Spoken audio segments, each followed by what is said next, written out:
May mga lihim ka bang gustong sabihin? O mga sikretong gusto mong aminin? Halika't ating pag-usapan sa Main Confessions. Oras na para ilahad ang mga lihim na dapat mabunyag. Kaya naman para sa ating main confession, alamin na natin kung sino at ano kaya ang ating ang kinonfess ng ating letter sender. At ito na ang unang parte o yugto ng kanyang confession.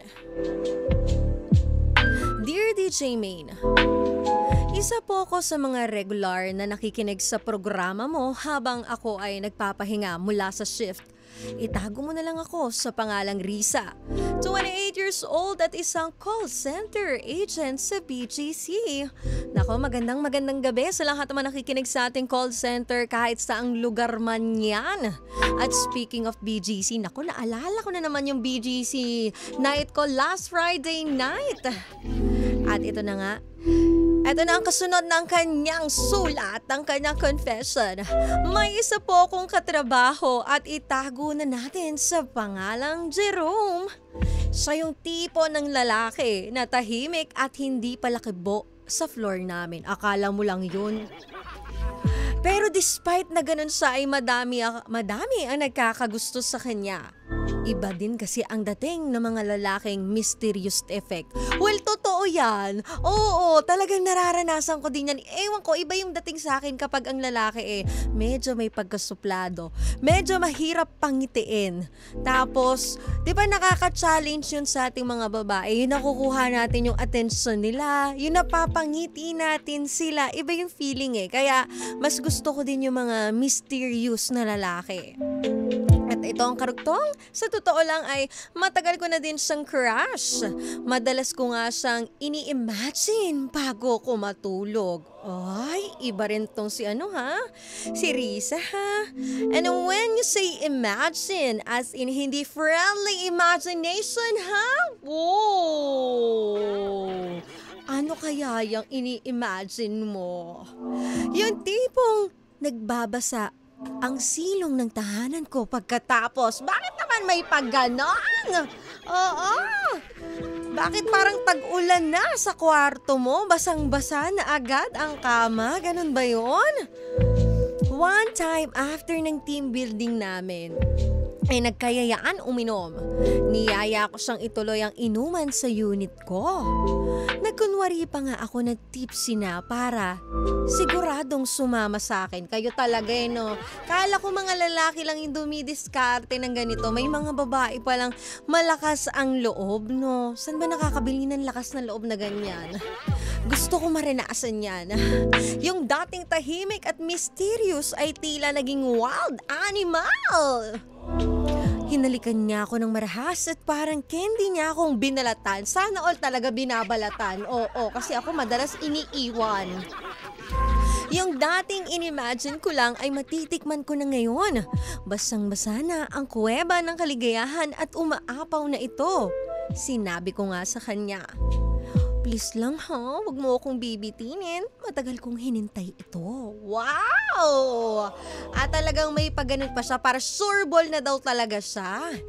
Ano naman kaya ang nangyari? Nabitin kaya itong si Risa? O naabot niya yung pinapangarap niya? Ikaw ba? Saan ka ba mas na-challenge? Sa misteryosa o misteryoso?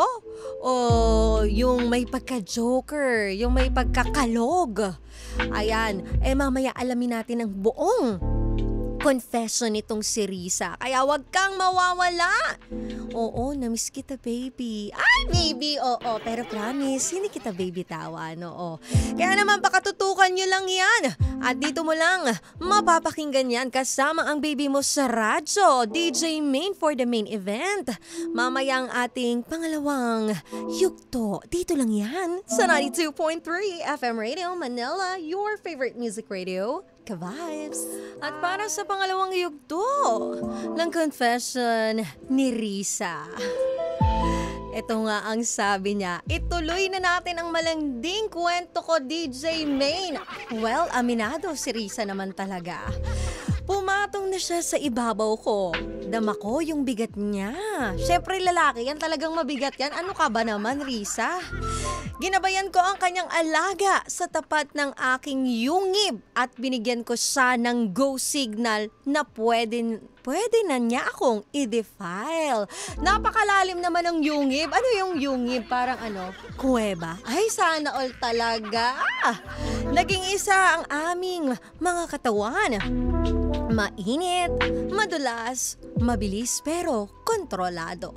Hanggang sa sumabay kaming sumabog. Wow! Fulfilled at satisfied kaming pareho. Ay, mukhang nag-enjoy talaga siya sa laban nila. Buti pa si Risa, may laban ikaw. Hindi ka na pinaglaban. Ayun lang ang sakit. Pagkatapos ng aming paglalaro ay nagyakap kami at nag-usap.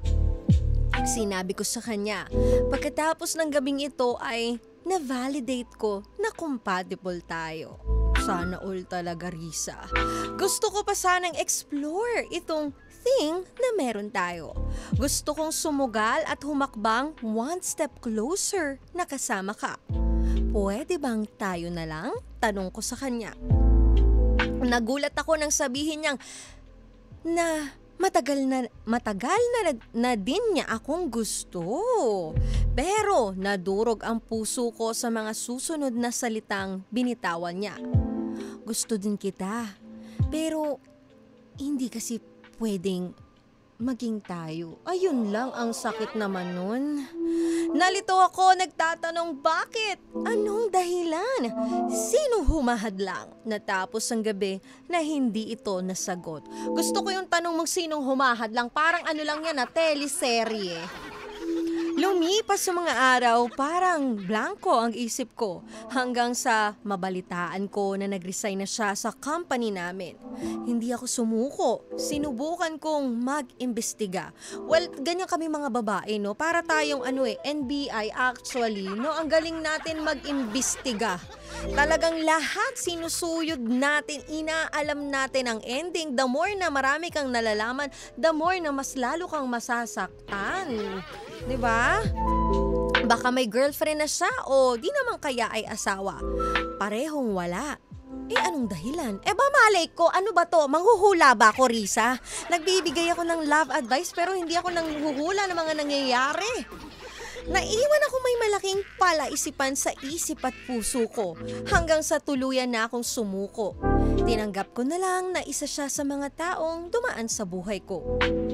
Umaasa na mabigyan ng pagkakataong masagot ang mga katanungan. Sinabi ko na lang sa sarili ko, someday, I will know kung anong tunay na dahilan. Kaya Jerome, kung nakikinig ka man, gusto ko lang malaman yung mga tanong na bakit. Bakit hindi pwede? Bakit ka umalis? Bakit hindi mo sinabi? Alam mo, feeling ko may utang na iwan to si Jerome. Oo, kaya nagtatago na yan, Risa. Maraming salamat sa pagbasa mo sa sulat ko, DJ Main. Ngayon naman ay gusto kong malaman kung ano ang opinion mo sa mga nangyayari sa amin. Dapat pa bang umasa ako o mag-move on na talaga? From Risa. Wow, Risa. Mamaya ibibigay natin ang buong-buo yan kay Risa. Oo, kaya subaybayan nyo ang kasagutan ni DJ Main. Ano ba ang pwede nating mabigay na advice kay Risa? Oo, samahan nyo ako hanggang 12 midnight pa tayo. Ilang oras pa tayo o ilang minuto pa tayong magka-quality time. Kaya naman, huwag mo kong iiwan na, promise mo. Magtatampo ako. Wow, umiyak. Umiyak siya on air. Ayan, kaya kumapit ka lang dito. Dito lang sa favorite mo, 92.3 FM Radio Manila. Your favorite... Sure. Ano na? Nabulol na. Your favorite music radio, ka-vibes. Oras na para magbigay naman ng opinion si DJ Main. Para dito sa ating letter center. Ayan, i-recap lang natin ang confession niya. Siya ay si Risa at siya ay may katrabaho na pangalan ay Jerome na matagal niya ng gusto at talaga namang ini-imagine niya. Hindi lang basta imagine ha. Yung tipong pag siya lang mag-isa sa kama, talaga namang naglalaro ang kanyang isipan kasama itong taong ito. At nabigyan siya ng chance. Natikman, oo, yun na kagad, diretso, straight to the point. Yun naman talaga yung sinabi niya. Ayun nga lang, nagkaroon din ng confession itong si Jerome sa kanya na matagal na palang itong may gusto kay Risa. Pero ganun talaga, hindi dumarating sa punto ng taong pagtatagpuin lang kayo pero hindi kayo tinadhana. At medyo nalito itong si Risa kasi nga sabi sa kanya ni Jerome, hindi daw pwede. So, may mga tanong tayo na ang hirap sagutin at pilit nating inaalam. Diba? Gusto natin inaalam lahat ng kasagutan pero may mga kasagutan na hindi naman agad-agad na ibibigay sa atin ng mismong sitwasyon o ngayon. Malalaman at malalaman natin ang tamang kasagutan sa tamang panahon. Kaya ang opinyon ko naman dito kay Risa, base sa kwento mo, malinaw lang na kayo ay nagkaroon ni Jerome ng moment na matagal mo nang hinintay. Ang problema, hindi siya naging klaro kung bakit hindi pwede. Kasi ang totoo minsan, kahit gaano pa natin kagusto ang isang tao, may mga bagay na hindi natin kontrolado. At hindi natin pwedeng ipilit yon kasi the more na pinipilit natin, the more na tayo lang masasaktan. Diba? So ako naniniwala ko pwedeng may personal reason itong si Jerome, priorities, o simpleng hindi pa talaga siya ready. Kasi kung hihintayin mo yung sagot niya sa tanong mo na bakit, baka mas lalo ka lang mahirapan. Kasi hindi naman sigurado kung ibibigay niya pa yung kasagutan na gusto mo. Kaya ang kaya mong gawin ngayon, tanggapin na ganun na lang yung nangyari. Yung gabing yun, masaya siyang experience. Pero kung ang tanong ay dapat ka pa bang umasa, well, for me, mas safe nang mag-move forward ka na. Hindi ibig sabihin na kalimutan mo siya agad, pero huwag mo na ring i-hold back ang sarili mo sa possibility na may ibang taong darating na mas kaya kang ipaglaban, piliin ng buo at hindi ka bibigyan ng question na ikakaisip mo at ikakatanong mo na bakit. Pero valid naman yung nararamdaman mo at valid yung naramdaman mo kilig, yung excitement at syempre yung sakit na hindi mo nakuha yung tanong o sagot sa inaasahan mo. Normal yun kasi tao lang tayo umaasa tayo sa closure. 'Di ba? Gustong-gusto natin yan yung may closure. Kahit masakit gusto natin, naririnig natin. Pero kasi may mga sagot na napakalinaw na yung pagbigay niya sa'yo ng sagot, yun na ang closure, yun na ang sagot. Diba? Ano pang hahanapin mo? Yun nga lang, masakit kasi. Dahil ibinigay mo na ng buong-buo ang sarili mo dito sa taong ito. So, ikaw ay umaasa na maging transparent din siya sa'yo kahit papaano. Pero, we cannot please anyone. Diba? Hindi pwedeng ganun tayo. Ganun din yung mga taong nakakasalumuhan natin. Ibang personality ang bawat isa sa atin. Pero ganito kasi yan Risa. Minsan may mga taong dumadaan lang sa buhay natin. Hindi para maging forever, kundi para ipakita sa atin yung ibang side ng sarili natin nang sa ganun mas makilala natin ang sarili natin. At sa kwento mo, si Jerome ay nagbigay ng kilig at validation na desirable ka. Na kaya mong makuha yung matagal mo nang ini-imagine at pinapangarap. So yun pa lang maging grateful at thankful ka na na-achieve mo yun. Doon pa lang makontento ka na. Pero nung umabot na sa punto ng commitment, bigla siyang umatras. Ibig sabihin nun, hindi ikaw ang kulang. Wala sa'yo ang problema. Kundi siya mismo. May mga bagay na hindi kayang harapin o mismo siya hindi na kayang ipaliwanag. Kasi kung pipilitin mong maghintay ng sagot sa kanya, baka lalo ka lang mapagod at mas stuck sa question na what ifs. Kung gusto ka niya at handa talaga siya, hindi ka niya iiwan. na may tanong, ibig sabihin, choice niya. Yes, choice niya yun na huwag maging klaro at choice niyang umalis at iwan ka. At sa ganitong sitwasyon, Risa, choice mo din na hayaan kang maipit dito o choice mo din na mag-move forward na. So mamili ka dun sa dalawang iyon. Syempre, pipiliin mo yung peace of mind mo, di ba? At bibitawan mo na ito to move forward. Kaya wag mong isipin na sayang yung gabing iyon, yung connection nyo.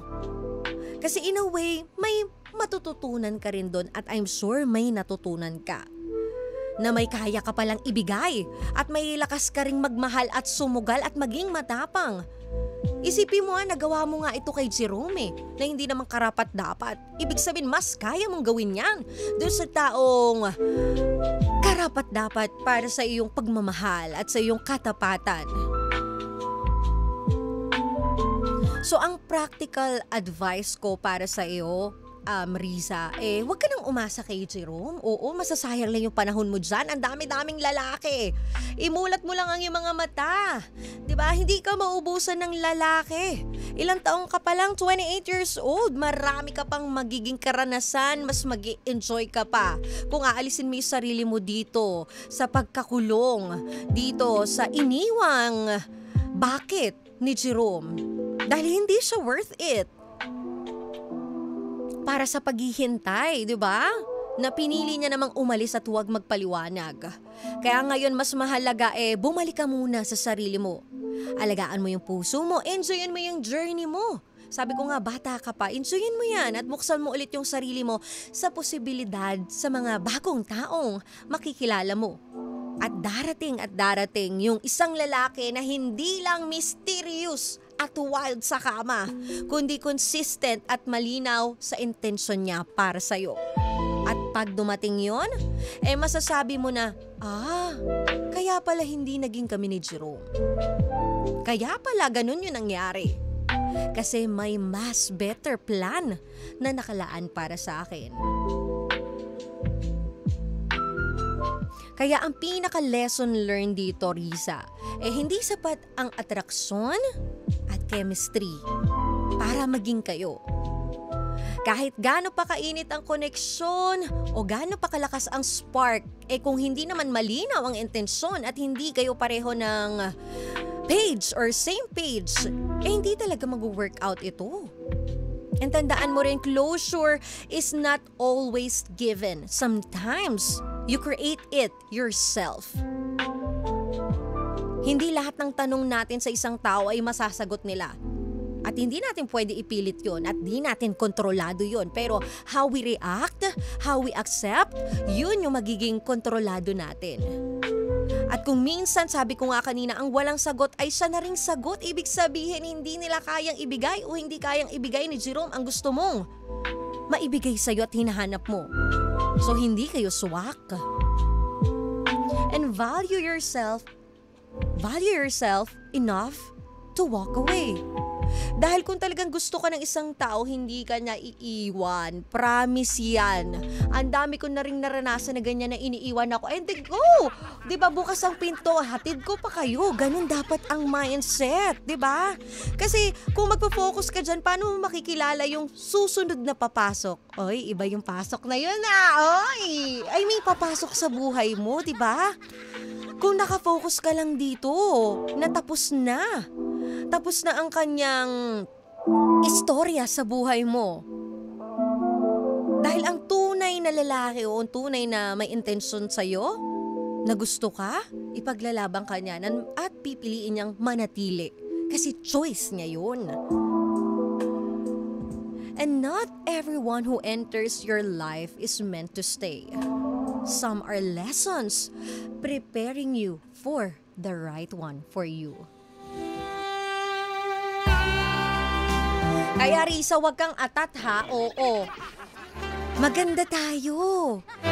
Tayo ang hinahabol. Tayo ang kinakabaliwan. Wow, DJ Main, parang totoo nga. Hoy, totoo yan, diba? Kung alam mo sa sarili mo na ikaw ay totoo naman, maganda ka, matalino, at pure ang intensyon mo, Ay bakit ka matatakot mawala yung mga taong panandalian lang sa'yo? Bakit mo sila hahabulin kung marami namang mas willing mag-risk para sa'yo? Kaya Risa, oo. Ito na yung time para naman bigyan mo ng chance ang ibang tao. Malay mo yung the one mo? Nasa paligid mo lang dahil bulag ka kay Jerome? Hindi mo ito nakikita. At lahat ng mga nangyayari sa atin is may reason yan. Everything happens for a reason. Itong pagkakilala mo kay Jerome, lesson yan para sa'yo. At yung pag-alis niya, may reason yan kasi may mas makikilala ka na mas higit at para sa'yo.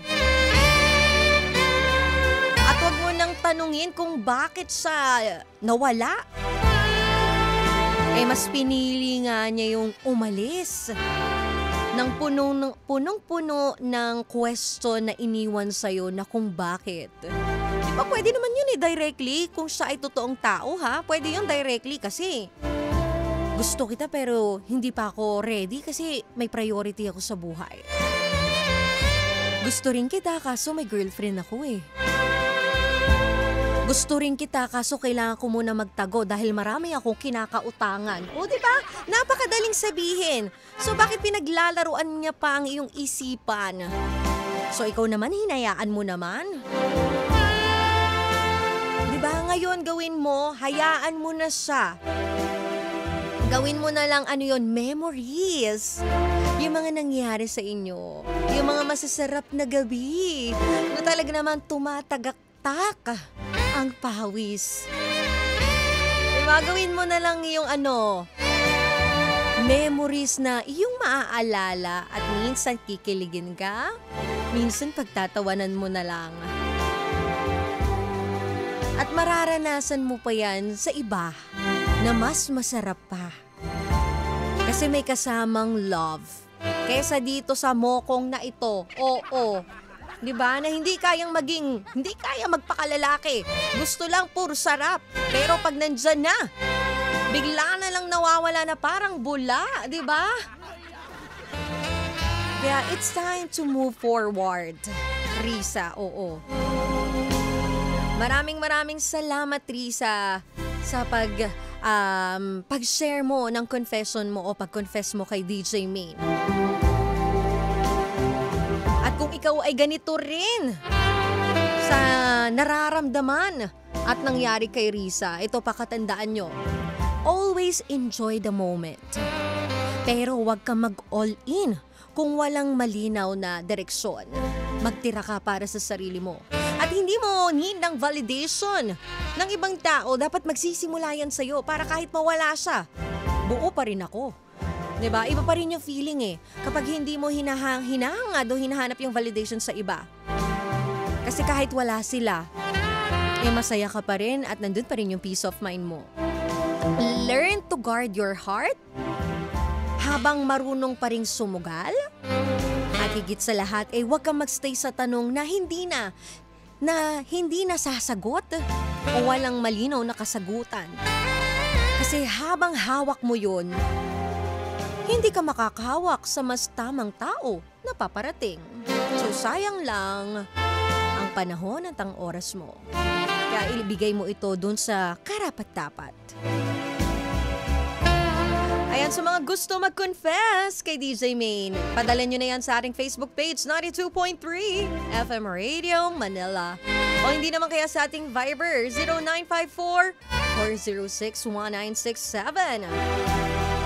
At gusto ko lang batiin ulit ng magandang gabi. Yung mga nakahiga, may kayakap. Yung mga nakahiga, naunan lang ang kayakap. Yung mga nakahiga, na mag-isa lang talaga. Oo, hayaan mo na, at least importante, buo ka, masaya ka, may peace of mind ka. Ano pa bang hahanapin mo? Diba?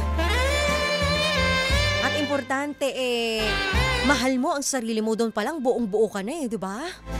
Magandang gabi sa inyo, mapa-Metro, mapa-Mega Manila man yan. At ganun din sa mga nakikinig sa atin sa 102.3 Baguio, 97.5 Gensan, and through our FM Radio Philippines app. Mapa Luzon, Visayas at Mindanao, maayong gabi sa inyong tanan.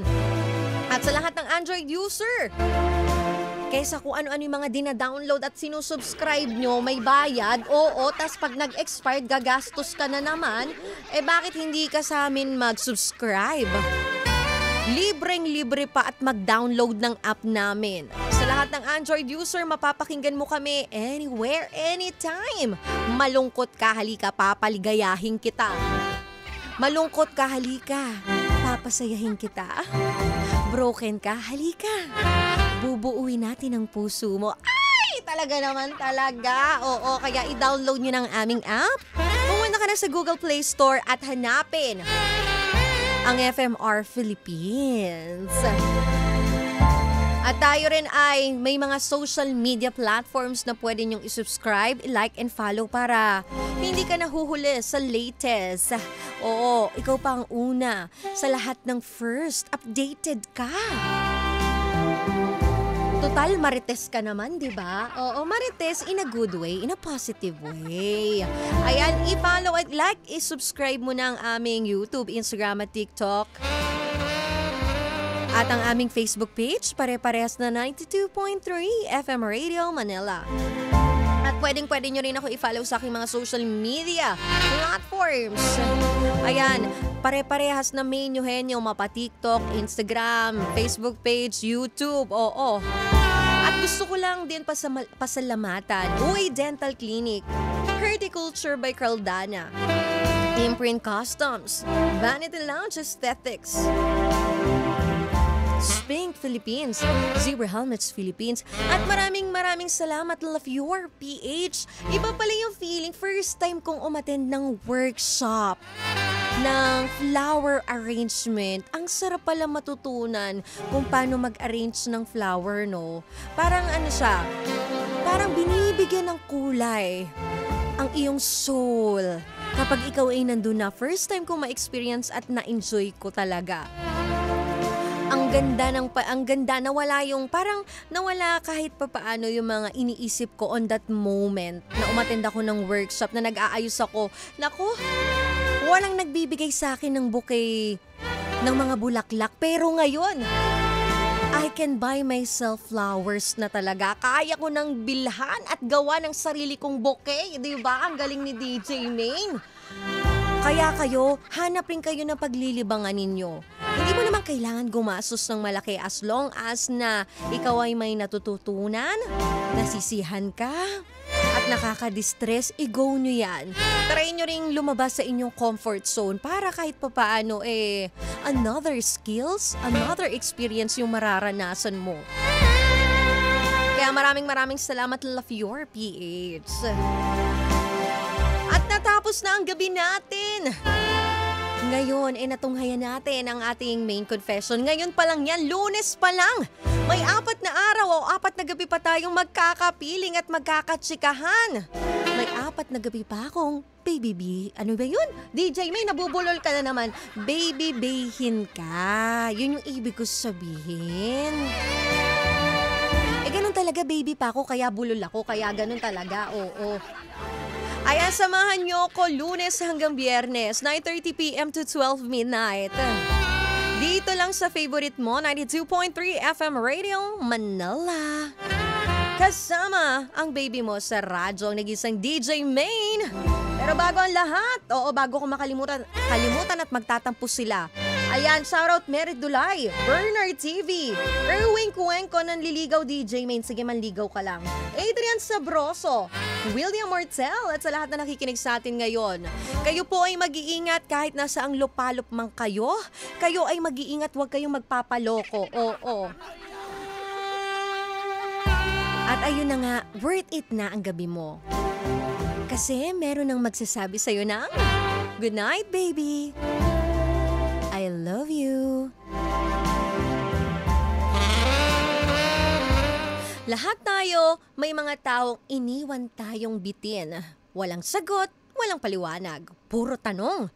Pero kaya nang sabi sa kanta, darating din yung araw na maiintindihan natin lahat ng yun. For now, let this song speak to that feeling. Here's Mandy Moore with Someday We'll Know.